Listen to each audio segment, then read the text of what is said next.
Breaking brothers part. Alrighty, we are back. Episode 36. Anything special about 36, Brad, or is that just a regular number to all of us? Just regular. Okay. Yeah. No crazy update on my end. Cool. Yeah. How's your week going? Good. Went to 2 AI meetups last week. So do tell. Pretty big. Yeah. I went to, originally there was Claude Code meetup in October of last year. Then they renamed it to Agents Anonymous because Peter Steinberger had kind of switched to Codex. So it was Agents Anonymous and SF. This is at Sentry's office.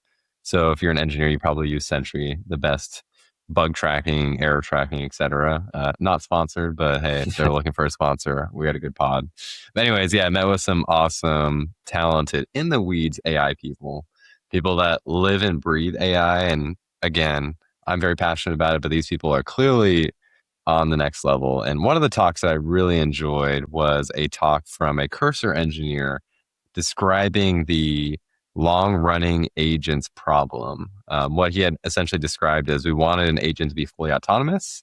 We wanted an agent to do large things. So how can we design a system that can be a pretty tall task and it can be broken up, parallelized, and orchestrated in a way that you can have, 40 million agent hours in a time span of basically like a week.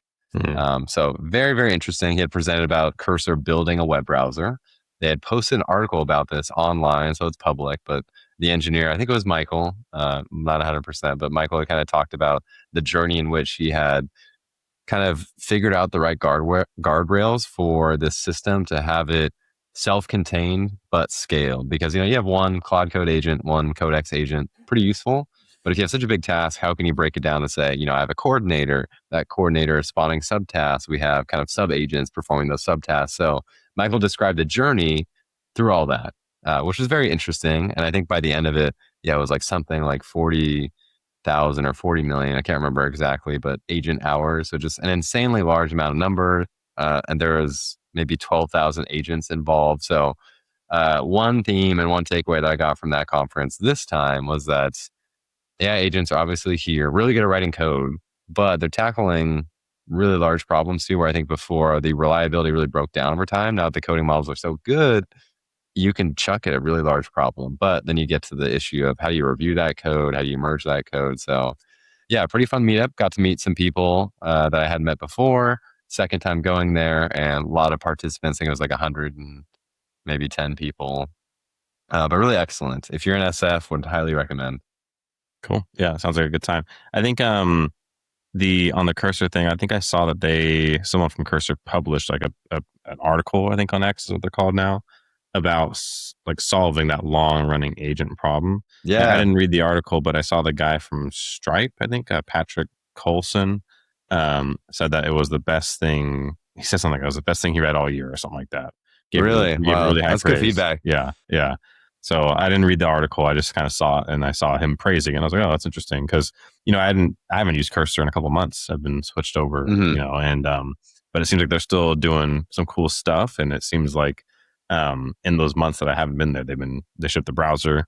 They've kind of really focused on like the long running agent thing. It feels like I feel like I hear about that a lot with them. So cool. It sounds like a cool meetup. Sounds like a pretty fun group. I think they're building for the future. I think that's one of their differentiating factors is lots of these AI labs will say there'll be model improvements. What can we do with these model improvements? I think Cursor is building at the right kind of curve of the model enhancements such that they know something big is coming, and they build these features and UI experiences that make it easier to manage, the agents and to enable long running cloud agents.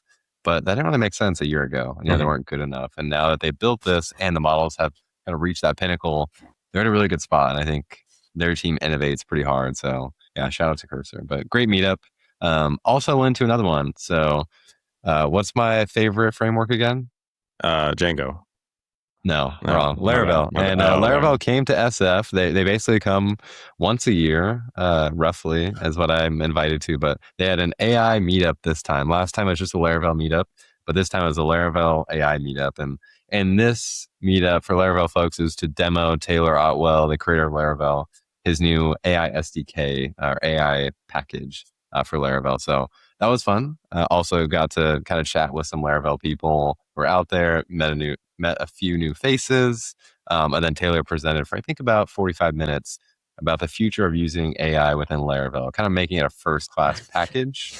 Whereas before, there's so many packages out there to get things done with AI, but it didn't feel very Laravel-esque. If you use the framework, there's kind of built-in primitives that make things easy. And I think Taylor's goal is to make it as easy as possible, but also allow you to customize it to make it powerful. Mm-hmm. So yeah, really fun going there. Met Ian Landsman from Mostly Technical. So I talked with Aaron, talked with Ian, talked with Taylor. Cool guys.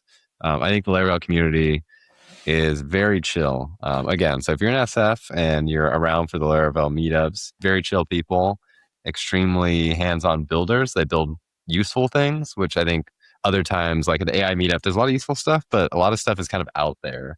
The Ralph Wiggum loop, all these like factory things. It's just kind of craziness. It's bleeding edge, but I think Laravel is the opposite, where maybe they can be a little bit slow to things, but they're slow because they wait till it's proven and then they deliver. Mm-hmm. So yeah, really exciting from Taylor. I think he's traveling to a Laracon in India and going to like announce the AI package, but really fun to talk with folks. And it's nice to get a glimpse into the future of what it'll look like, since Laravel is kind of my side project gig and I use AI in my apps and websites. So yeah, pretty cool. Yeah, that's cool. From the stuff that they discussed, did you feel like the Laravel AI package would be immediately helpful to some of your like kind of, hobby projects within Laravel, or was it still kind of too early for you to kind of like be like, oh, I can use this right now in my project? Yeah, it's a good question. I think the current leading open source package that does AI for PHP that I've used in my code bases, pretty solid, but it's not, again, as Laravel-esque, like to fit in the Laravel patterns. So I kind of have to work around that. And to be quite honest, I have worked around that and built it within my app. But I think Taylor's way or Taylor's view on it brings it to be more first class. And I think oftentimes going the Laravel route, you get other things baked in. So they have a good monitoring product that kind of gives you timing for how long your requests take, how long your database queries take. He had described to me that once this AI package is out, they would integrate it with their monitoring package so that I could see the spend per user, the duration of an AI query. So I don't think the other package really has that priority. And I imagine this Laravel one would, from what he had described. So I think in the current mode, I'm happy with what I have. But if I adopted the Laravel package, then I would get some other built-in niceties. So I think it's at a good spot. I think there's definitely more questions to be answered, which folks had in the audience. And I think he has 2 months to kind of flesh it out. So Yeah. should be solid by the time it comes out. And I imagine it's one of those packages that evolves a lot because it's in the AI space. Like you can't get away from that. Yeah. I think I saw someone on, I guess, Laravel Twitter complaining that, or I guess on PHP Twitter, someone on Twitter was complaining that Laravel wasn't good for AI and like it didn't have any use cases. This is before your meetup. And I remember I saw Taylor respond and be like, well, what do you think is missing? Like, tell me what's missing. And the guy didn't, at least I didn't see a response, and the guy didn't respond. But it kind of made me think, just about like getting customer feedback and like, I'm not sure if they connected and he gave him feedback or if that guy was just an ex troll. But I think some of that level is like, as mentioned too, of like the people that tend to do the best are ones that like get feedback from people and like act on it, as long as it's good, honest feedback, versus ones that, have an ego problem and don't listen to customer feedback and listen to user feedback. So yeah, I get the sense from dealing with you and hearing what you do in that community that you Laravel people are pretty hardcore. So it must mean that they're doing something right with that product. So we got to fly you out next time, man. I'll just be a fly on the wall. Yeah. Like, I know these names. I don't know why I know these names, but I guess Brad's talked about them. So there you go. Yeah, I mean, I think they did a question of like how many people use Laravel here, or I think the inverse, how many people don't use Laravel here. And surprisingly, there was a few people, and so there's definitely people coming out of their comfort zone, saying, "Hey, I want to go to this meetup. I don't know any of these people in the community," which I've had a history with some of the folks at least, and makes it easier. But yeah, being a new person's hard in these meetups. Definitely a lot of big faces or like who to talk to. So good experience to kind of get in that zone if you haven't already. Yeah, for sure. Yeah, especially, I think we've said this before, but it's maybe worth repeating now. Like, I feel like in person will be more and more important just as more and more AI and like, just everything's like AI slop and bots now on X. So like in person, it's cool, and it's cool that in SF you have all those experiences because Yeah, it was literally a Wednesday. I had the Agents Anonymous meetup, which is the one at Sentry, and then Thursday was the Laravel one, or maybe it was vice versa. But either way, it's back to back, and so I just felt like I was drained socially after those two meetups because I had normal work and then those meetups, and when I'm on those meetups, I got to talk to a few people, say what's up. So pretty fun. But yeah, I think next time, hopefully, if you're listening and you're a creator of an event, just make sure there's like a day or two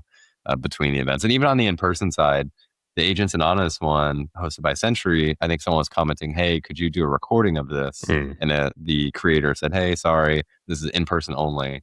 So it's not exclusive, but it's different. There's a different vibe. Like by no means is it a negative comment of like, you're not welcome here. It's more just, hey, if you're around, come hang out. If not, like maybe we'll have one in your area. So the return to office collaboration stuff's definitely back. Yeah, that's cool. All right. Well, it is 2026. And usually, I guess what we did last year is we did a bingo card for 2025. And I think a couple episodes we went back and looked at some of those guesses. And I think some of them panned out and then some of them were just hilariously off. So we figured we'd do the same thing for this year, 2026. So I think we're doing 4x4 on a bingo card this time around, right? So I think fewer but more high quality guesses or predictions is the idea. Yeah. So you want to kick us off, Brad? Yeah. So 4x4. In the top left corner, I'm leading. So of course it's going to happen. But my first guess on the bingo card is a full length film AI model. So if you've been on any of the AI apps, you've seen that there's a lot more content that just feels and looks real. Sora, for example, is from OpenAI that they have an AI content. Gemini VO model, I think is what it's called. Really good at having content. And just the other day, I don't know if I sent this to you, Ben, but just the other day I saw a 14-minute video generated by one of these tools, stitched together with 11 Labs, which does the text to speech. So it gives you that, real voice. Basically, they had done all the AI tools and I think even used Suno or Sumo, whatever it's called, to make AI music. So the whole gamut of AI tools, and the video was pretty good. Like I looked at it and I watched like 7 minutes out of 15. Pretty engaging because I was curious about it, but also kind of hooked me in. So from that, I got this idea for this close where someone can stitch together these 10-second clips. And by no means is it perfect, but in the future, I'm going full length film AI model, 2 hours of high quality video production grade. So a little bit of a nebulous description, but something that, maybe you would put into your DVD player back when we had those and you boot it up and you think, this is good. Again, you have to write a good script and all that, but it's high quality video that tracks characters. There's no facial changes or hair color changes, which I did see in this 14-minute video, by the way. So something that can retain characters over time with a good script and, will be as if it could be released on Netflix. Yeah. Okay, cool. I like it. Yeah. Just on a related note, Ben Affleck and Matt Damon were on Joe Rogan's podcast. I didn't listen to the whole podcast, but there was a viral clip of Ben Affleck talking about AI in the context of making movies. It's pretty interesting. So check it out. It's like a 2-minute clip. So, okay, cool. Yeah, we'll see about that. So my first on my list is humanoid robotics will be, we're going to say in a small population of like high income households. And I'm going to say this will be around 500 units by the end of the year. I don't know if this has already taken place. So if it has, I'll just give myself the win. But I don't think it is. But like, wait, why 500? That's so small. This is going to roll out slowly. So I thought about this when there was an announcement around, I can't remember the company. I'll have to look it up and maybe add in the show notes. But there was a company that released like a announcement for a humanoid robot. And it like was shaped like a human. It did like laundry. I don't know if you remember that video or not, but yeah, definitely. Yeah. So I think they were like just going to sell for like $30,000 or $40,000. And so like, that's obviously a high price tag, for most people. And I think generally people that are going to be interested in something like that will be kind of more on the tech front kind of side of things. So I don't think it'll have that many, but I think they'll start to kind of be rolling out a bit more in households. Because for me, like I think about it from my standpoint, like I hate doing the dishes and doing laundry. No, but it makes sense. but Yeah, I don't I want would that love creepy something like thing walking this. around my house. I don't want Yeah, it. yeah. I mean, there's the pros and the cons, but Yeah. while Ben was mentioning that, I just Googled humanoid robot, and Google search has a little sponsored products section. And Mm-hmm. in the sponsored products section is a carousel with 3 robots. One that's $21,000. Okay. Didn't click on the description. One that's $73,000 is a flagship humanoid robot. The one that's $128,000 that'll be delivered by 2/4, so February 4th. Wow. No idea if this is legit. It's called robostore.com. So I don't imagine anyone's going to this website checking out for 130 grand and, choosing the Unitree H12 robotic humanoid. But hey, I think robots are coming. AI models are getting really darn good. We're in the tech space, but I think we're moving to the general world model, which a lot of companies are pivoting towards. And I see it happening. 500 feels low. So I'm thinking you're going to get this one. Yeah, and I'm talking about humanoid. Like I'm not talking about like the dog robots. Like I think those are Yeah. Yeah. interesting too. But I'm talking like the humanoid where it's like that creepy little dude walking around in your house. Because I guess this was interesting. In order for those to work right now, they basically record. There's a time period where they just record your house, and it's a human in a VR headset doing the movements, Exactly. which is Yeah. like even Yeah. weirder. Yeah. So no thanks. But again, some people want that. So yeah, I think it'll happen. Yeah, I'm gonna go with that one. That's a good one. Yeah. My next one is an AI operating system. So I think Microsoft has tried to get Copilot, their AI assistant, into Windows and maybe put it into many places with backlash. But to me, with the advent of AI, it brings these opportunities to reimagine things. So I don't know exactly what this would look like, but with Cloud Code becoming so popular, especially in December, managing your computer just feels like talking to it. I imagine maybe somehow, some way, Claude or other AI agents can manage your browser, manage your files, do pretty much anything you could do. So it's going to be an AI operating system where you kind of boot up your computer. Maybe there's some beautiful UI that morphs to whatever you need to do, but essentially it's text in, text out. You're not using an IDE to write code. You're not using Microsoft Word. You're just talking to an AI agent and it's doing that for you. So don't have too many details, but it feels like there's an opportunity to do something here. I don't know if it'll be fully loved, but I imagine some people will adopt it, given a potential productivity boost. So I'm going to coin it the AI operating system. Okay, interesting. That actually is going to tie to something I have later. Different though. So Okay. one will be true, one will not. We'll see which one's which. Okay. Cool. Okay, awesome. My next one is personal AI assistants go mainstream. And so I think, you and I think the people that, especially you, tend to deal with are very much like all about AI right now and like technology savvy, but like the general population still very much is like Chat GPT, like the general population. I'm talking like everybody.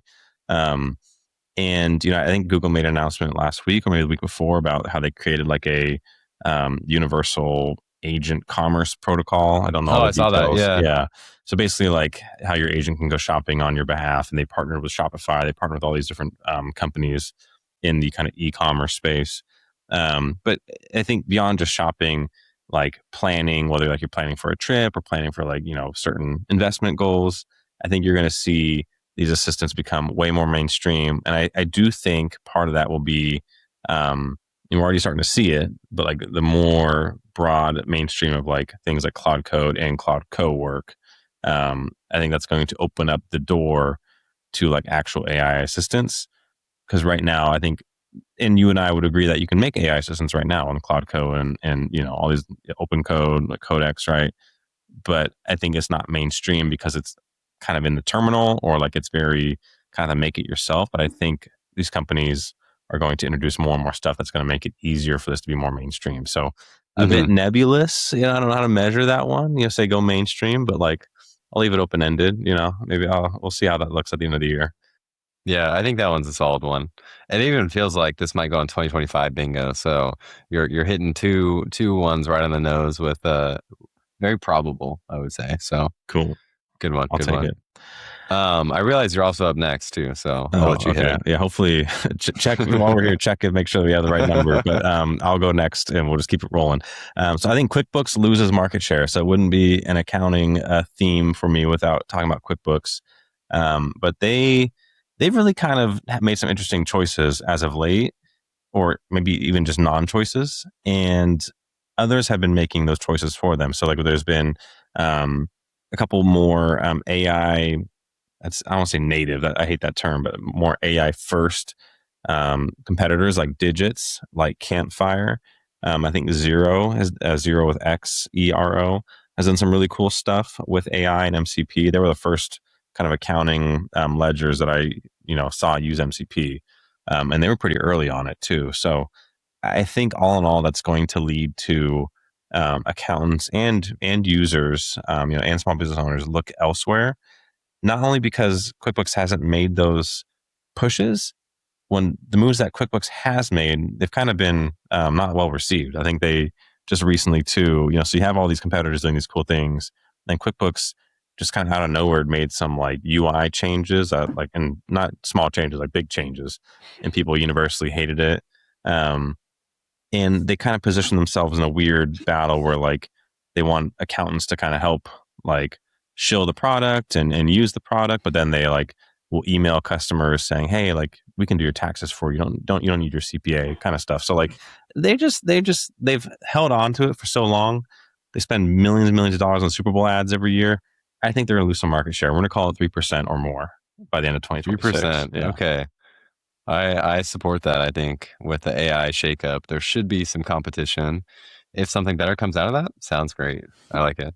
My next one, since you got the double whammy, is a $1 trillion AI IPO.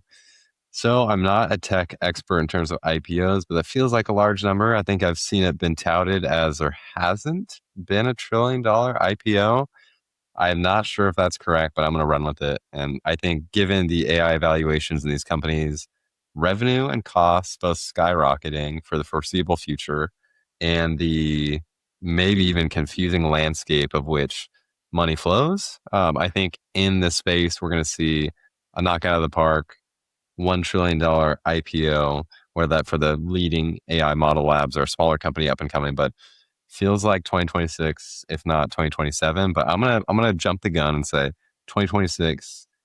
Quick get to market. I even think XAI was talking about IPOing too, which I thought they're owned by Twitter or whatever, but who knows? Long story short, $1 trillion IPO I think would be a landmark tech IPO and give people the confidence that AI is here to stay. Since I've seen so many articles talk about both the impressive upsides and the crazy downside cash on fire situations. No idea where that'll land. I'm not, super in the weeds on that, but I'm thinking one of these is going to happen, and I'm gonna pitch it for 2026. Yeah, cool. Yeah, I was just looking at the data, and it looks like there's a big gap to get to that 1 trillion. I think the highest one ever was 25.6 billion if I'm looking at Really? Wow. net. Yeah, so hey, but you put it out Okay. there, so good luck. It's happening. Yeah. I can see, I mean, look, they're spending a lot of money on getting Yeah. nuclear data centers all set up for energy. They're getting all the RAM, they're stealing all the RAM for everybody. So I can see it. I would actually, Yeah. it looks crazy, but we're in a crazy world. Okay, cool. So my next one is advanced biometrics for almost everything. And so I think one, like just the fact that like AI voice, I guess content like text to speech is so good now. It can pretty much impersonate anybody. We've seen those clips of it being President Trump or it being, President Biden or Joe Rogan or whoever. And it sounds pretty good. Like it sounds pretty good. Like, yeah, you might be able to like in certain words catch it, but like, and then not only just like voice, but then now also video. And I'm sure you've seen the last couple of days those videos where it's like a mocap AI like influencer Oh yeah. or whatever. Yeah. And Yeah. it is pretty crazy. Like it's kind of It's so uncanny. good. Like it's wild. So, and for those that haven't seen the video, it's like, I can be on like a webcam, moving my hands, moving my arms, but then what is shown is like can be like a woman or like, a different person. It can be like a famous person. They will do all my exact movements and voice movements and all that, or mouth movements and all that stuff. So I think security, think about like interviewing that could change interviewing all of a sudden. Cause like, you don't even have to really be that person like to get hired. You know what I mean? Like you could scam companies, all that kind of stuff. So I think long story long is I think biometrics will be more and more important. Like I think there'll be Face ID for almost everything or like fingerprint for almost everything by the end of the year. Like any kind of banking login, right now you have to do a lot of like two-factor authentication. I think they're gonna move you to some kind of biometric thing, even on your computer. as like a requirement, not like an option, like as a requirement. So that's my I like that. That's my hot take. That's one of my favorite ones so far. I think you really pitch a compelling case there for folks listening who are looking to make a business. Sounds like an area in which, you can make a big dent. I know calling into some of the banks, they'll do a voice authentication. So maybe Schwab or Fidelity. I've done this before where they ask me to say a phrase. I say a phrase, it then unlocks. I'm thinking with AI, are they prepared to handle a world in which I have many, many podcast hours out there and they could take my voice and run with it? I don't know. And you sound different on the phone and there's different characteristics of that. But at the end of the day, it does seem like there's an opportunity there for more security. So love it. Cool. Awesome. My next one is a $10,000 a month AI plan. And again, don't have a great definition on this, but we're in the era of Claude Code. Everyone's paying $200 a month for Claude Code. Then Claude Code got shut off for various applications, which is a little bit of drama over the past few weeks about other AI coding tools using Claude Code's subscription plan as a login. So they were basically emulating being Claude Code, but they weren't Claude Code. And then I believe Anthropic went and shut those folks off and said, hey, you're paying $200 a month. That comes into Claude. But anyways, what that feels like is that people are getting more money out of that plan than the $200, which is not news to anybody. It seems like they're definitely losing money in that regard. But if they want to become profitable and these new models have crazy high intelligence, I want someone to come out with a extremely high priced, X dollars per month AI plan that gives you a ton of credits, very smart model, maybe even fast too, which we've yet to see with a smart model. But I'm going to pitch this as a $10,000 a month AI plan, which by most accounts would be extremely expensive, but for the right task could be worth it. Math, research, finance, quant trading, crazy coding stuff, who knows? But this would be really unique. And to get subscribers on something like this is a really high bar.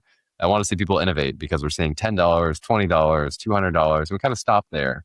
I think maybe a few months ago, we saw a $2,000 a month plan from a different AI company, but 10,000 is 5x that. What can you get with that? I don't know.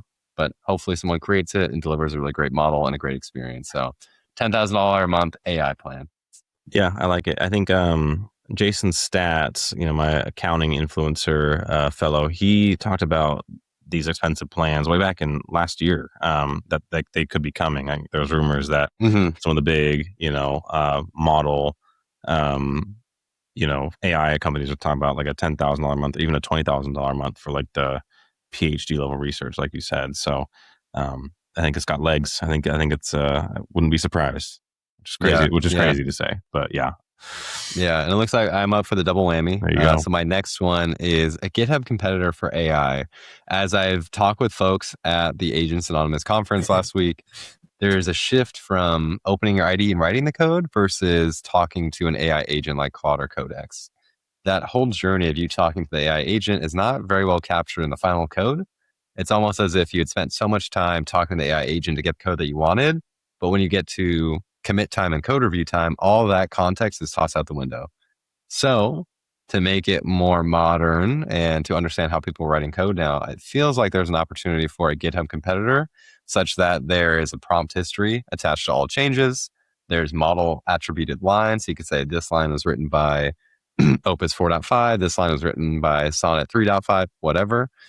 Really gives you a better understanding of the intent of the changes. Where sometimes looking at the final code, a little bit harder to understand. There could be a lot of lines of code. Maybe there's a shift from a more modern GitHub competitor to have AI built in from the get-go. I would love to see it. I think GitHub has long standed as the champion of open source, which is great, and they've done a good job.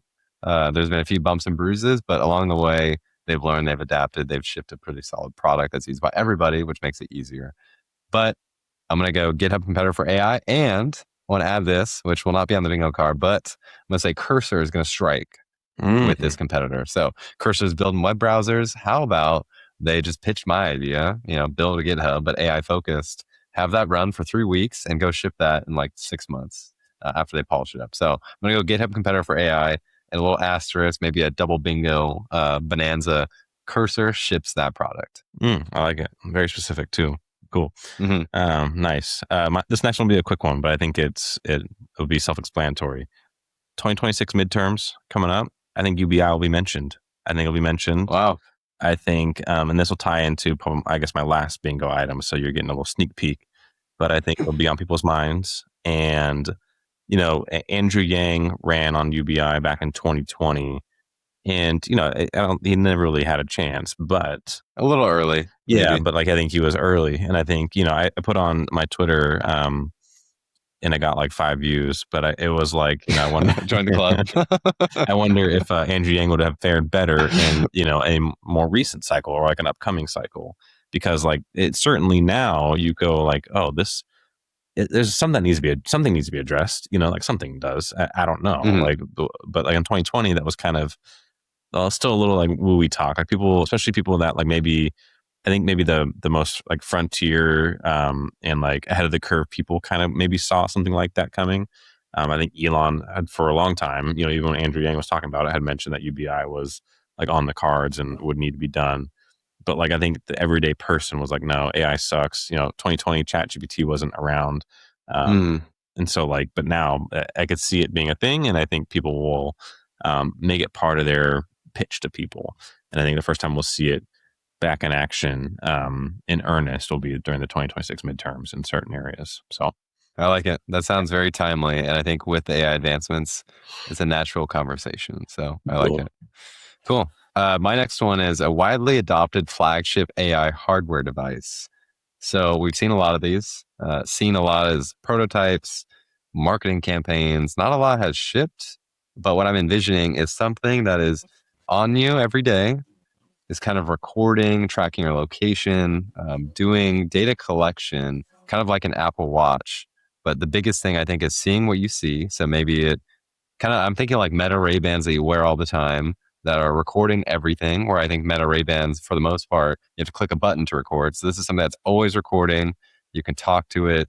It's recording both audio and video, which is a tall task to have a long day with those kind of peripherals. But to me, the human memory is good, but not great. And if we had an AI hardware device that could do better, that'd be a step in the right direction. But with that comes all the privacy concerns and legal concerns that people don't want to be recorded, are you even allowed to record? So to me, I would love to see a device that is able to hit the right marks to have accessibility, privacy, legality built in, and be able to consume information that would help improve my life. Mm-hmm.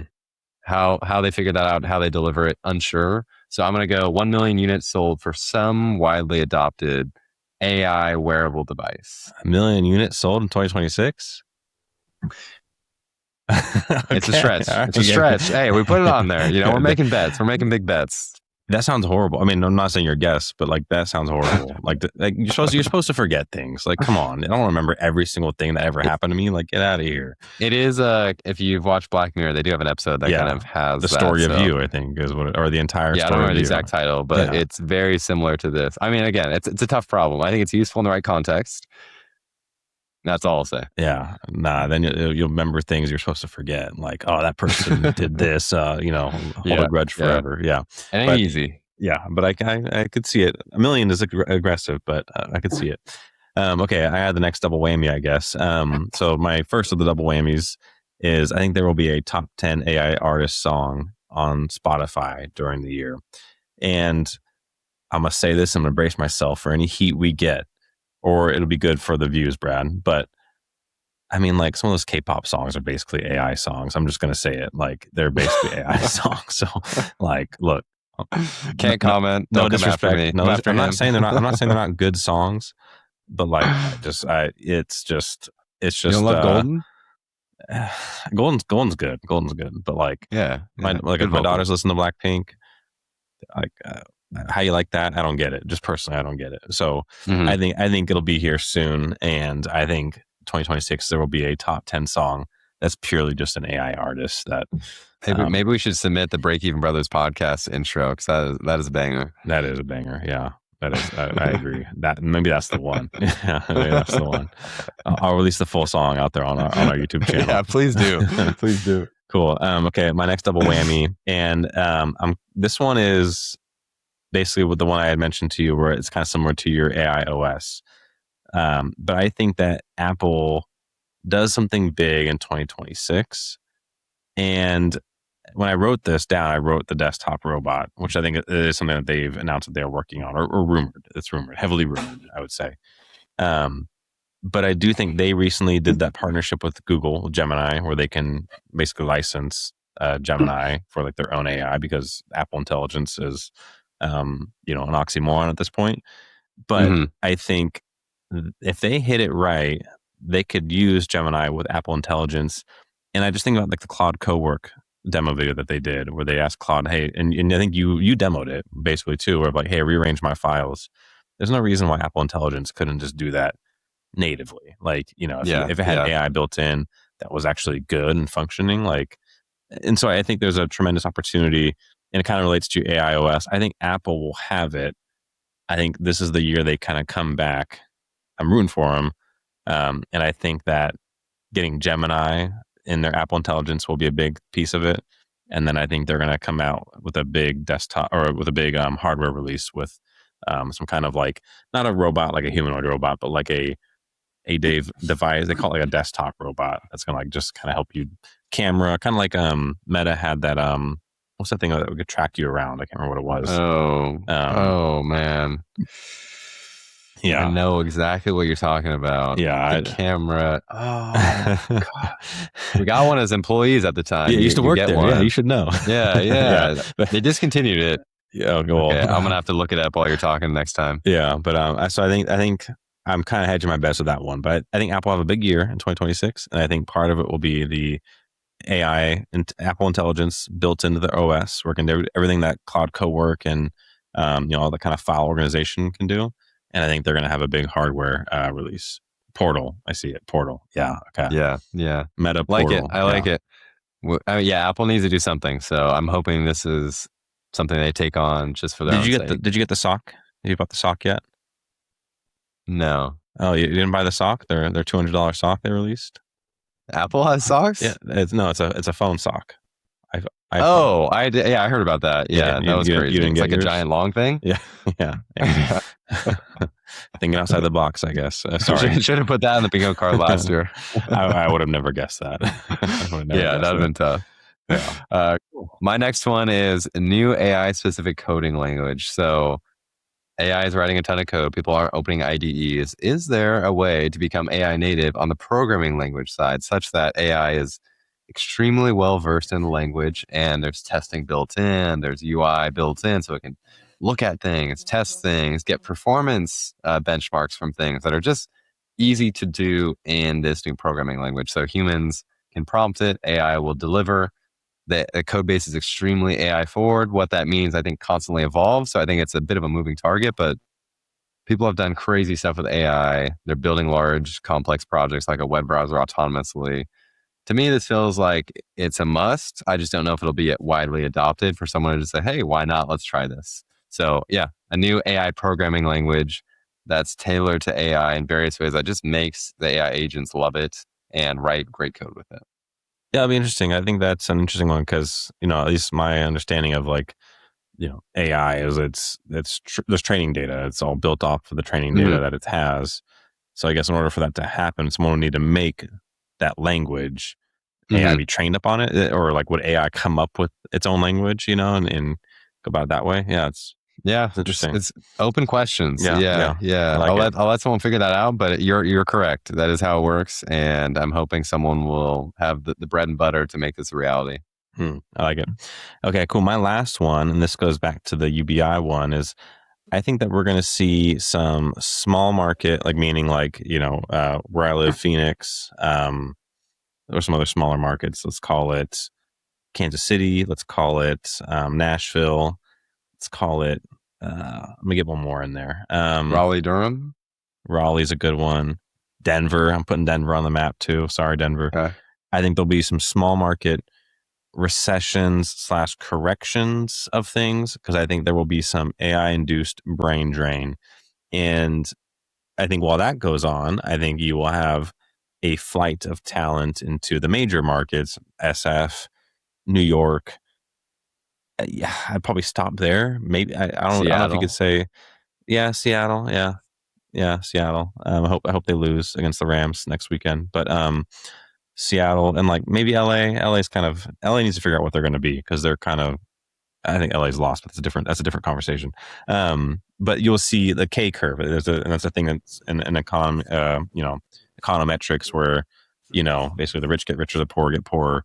I think the smaller markets will be looking like that. And then the, larger, more technology focused markets will be going up that way. As long as California doesn't pass that, wealth tax. The tax one. Yeah. But my point still stands. I'm bullish on SF, bearish on Phoenix. Sorry.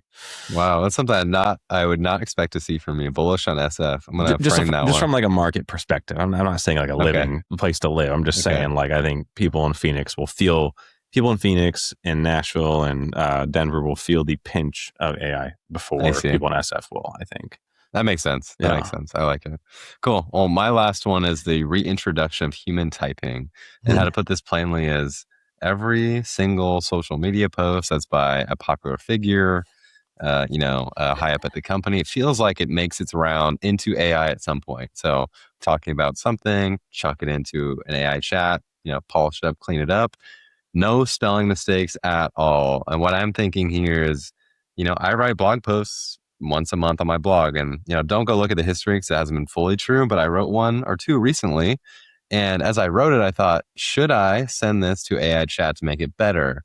Oftentimes I do, but then I actually had this correction in my head that maybe the way I say things, although very far from perfect, with typos, with not perfect grammar, is the way to be human again. So I think AI is so front and center for everybody. It almost feels like a failsafe in terms of writing because I'm not an excellent writer, but I think I have clear thoughts and get my point across. But when you have such a smart backup, it feels like, oh, I can write 80%, chuck it for the last 20%, it rewrites and I accept. And I think for these blog posts I wrote recently, it felt like I wanted to keep in typos, wanted to keep in poor grammar, only to signal the fact that I have a brain and I have a preference and I have style. And, whether or not AI would write better than me, I think is a different story. But I'm going to think there's going to be a resurgence in 2026 of people writing things without going to AI for the final draft or for the starting draft. I know people do that as well. Give me a content outline and then I fill it in. I'm saying, raw human thoughts to get you from start to finish of writing something and showcasing that you have thoughts and it's not just AI. So maybe Twitter will have a new feature or X will have a new feature of, hey, there's 2 typos here. It must be legit. And what I really don't hope happens, which can happen, is AI will add fake typos. Hope it doesn't happen, but hey, maybe that's a step in the right direction. So hopefully more handwritten content by people we know and love. Yeah, I like it. I post on LinkedIn, which I don't know why, because it's more than half of it's AI now. But when I post on LinkedIn, I write it all out and I just post it. And I've gone back and looked at my posts, and there's there's plenty of typos or like just grammar errors, mostly because I'm just writing on my phone. I'm not like sitting down and sipping coffee and typing it all out. I'm just like spitfiring, So, but yeah, I agree. It does. When you see a really well written post, especially with the emojis and stuff, you just know. You're just like, I don't give a shit what this says. So yeah. Cool. All right. Well, let's wrap it up there with the bingo card. 2026 is locked in. I think we have some good guesses here. I think this is actually Should we recap? Just give the bold for every. I'll go first. Yeah. I'll just give my quick recap. Run it through all the way. Yeah. Okay. So my first one, full length AI film model. Second one, AIOS from me. Third one, $1 trillion IPO from an AI company. Fourth one, $10,000 a month AI plan. Fifth one, GitHub competitor for AI, hopefully Cursor. Sixth one, widely adopted flagship AI hardware device, asterisk, 1 million units sold, which to be fair, I think I maybe should lower that, but we'll keep it. 7, a new AI specific programming language. And 8, the reintroduction of human typing. Pretty solid. We love it. And Ben's first one, humanoid robots. So we talked about 500 units. Feels like a low number, but hey, maybe we're already there. Who knows? We'll have to check in with that. Second one, personal AI assistants, obviously is on the rise. I think this feels like it must happen, or 2026 feels like a bust. QuickBooks losing market share is number 3. So a 3% decrease in 2026. I welcome competition. Let's go. 4, advanced biometrics. So for anyone listening to the original idea, there's a business opportunity. Please take it up. And when you do and you're rich, let us know. 5, 2026 midterms. We'll mention UBI. Very timely. Totally makes sense. 6, top AI artist song during the year. We pitched the Break Even Brothers podcast song, which many of you have reached out and talked about how much you loved it. So maybe we'll release the full version at some point.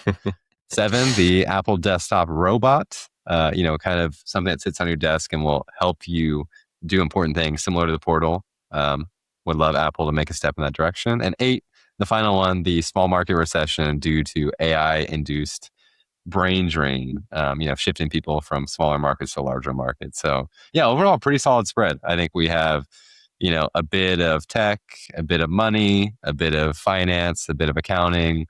Overall, really solid. I think some are out there, 1 million units, that's a lot, but some are pretty in there. So we'll be excited to kind of wrap this one up end of this year and see how far we get. Absolutely. Cool. All right, let's move to bookmarks then. You want me to go first? Yeah, let's do it. Okay. So I found a cool one in the agent era. We were talking a lot about skills. So Claude Code has created skills. These are just a markdown file describing how to do something. What I've seen recently is a trend of really smart people or companies distilling their knowledge into a skill and sharing that with others, either be free or paid. One that was out recently was a quote unquote React Native production experience skill, which is 9+ years of production React Native experience from a company called CallStack distilled into a skill. And this is publicly available. So you can go to Claude Code, do /plugin marketplace add their marketplace name, and then /plugin install React Native best practices. What that does is it allows Claude to get, professional expertise where it wouldn't necessarily know how to wield React Native. Haven't tried it myself, but I'm sensing the trend that this will be here to stay. And companies and individuals have a large grasp on distilling their experience and expertise into these skills files and sharing that with others. So if you do React Native, as I've done, and launched my mobile apps with it, definitely take a look at this. It should help and kind of bridge the gap between Claude being good at React Native and Claude being great at React Native if it works well. So maybe I'll do that soon and kind of report back. But that one should be pretty solid for folks who work on React Native. Cool. I like it. My bookmark is actually a YouTube video from a YouTube channel. I've watched some of his stuff. I got turned on to a couple of days ago, and I've been like binging it, I guess. His name is Indie Dev Dan. I'm not sure if you're familiar with him. Does not sound familiar. Does great videos. They're really cool too. He has like his own way of like, I don't know, his own like production style. It's really cool and unique. I didn't see anything like it. But the reason I was watching it was because I've been ramping up on Claude Code. I know, crazy, because if you listen to the podcast, I was not a fan of the CLI, but that was for like coding. And I've actually been using Claude Code not for coding. It's a bit more like kind of just personal assistant like type stuff, like just kind of information gathering.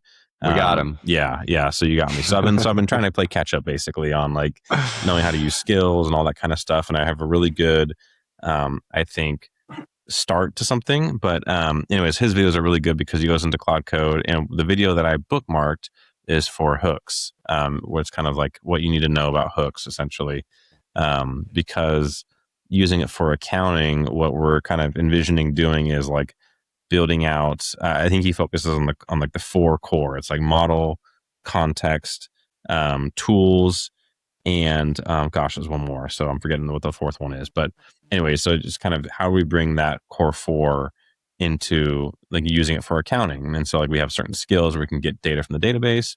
We have certain skills where we can prepare the Excel file. And so you can really put it all together with something like Claude. It doesn't have to be Claude. It can be, open code, any of those CLI type interfaces where like it can interact with your files and run bash scripts and stuff like that. I think it can be really powerful for some accounting workflows. So anyways, long story short, hooks are important because we want to be able to log like tool usage and log like events so that we can see like an audit trail and have reproducibility. And so hooks are something that I've like tried to wrap my head around a bunch. And that's like every now and then I come across like some kind of like documentation or code where I'm like, I just don't get it. Like no matter what I try and do, I just don't get it. And like hooks is that for me right now. I'm just like, you could explain it to me 3 times, like I'm 5, and I'm still be like, I don't get it. So I need to get through that video and like really absorb it, because I think there's a tremendous opportunity there for accountants. So excited for that one.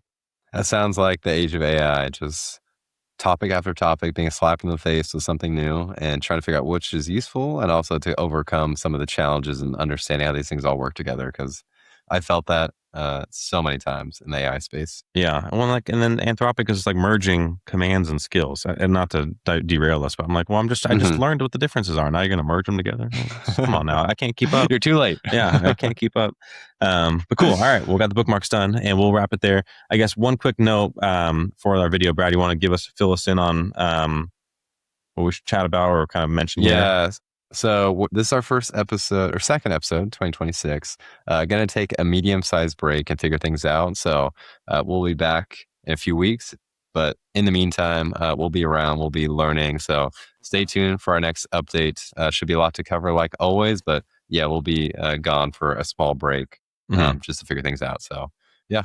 Yeah, I think we normally post every 2 weeks or so. Give it like 3 or 4, I think. And if we're earlier, then wonderful. But give it 3 or 4 before you do any wellness checks on us, because we're busy. Yeah, we're learning. Yeah. We're figuring things out. So cool. Awesome. We'll end it there. Good stuff. Awesome. See you next time. See you next time. Thank you for listening to the Breaking Brothers podcast. If you enjoyed the episode, please leave us a 5-star review on Spotify, Apple Podcasts, or wherever else you may be listening from. Also, be sure to subscribe to our show and YouTube channel so you never miss an episode. Thanks and take care.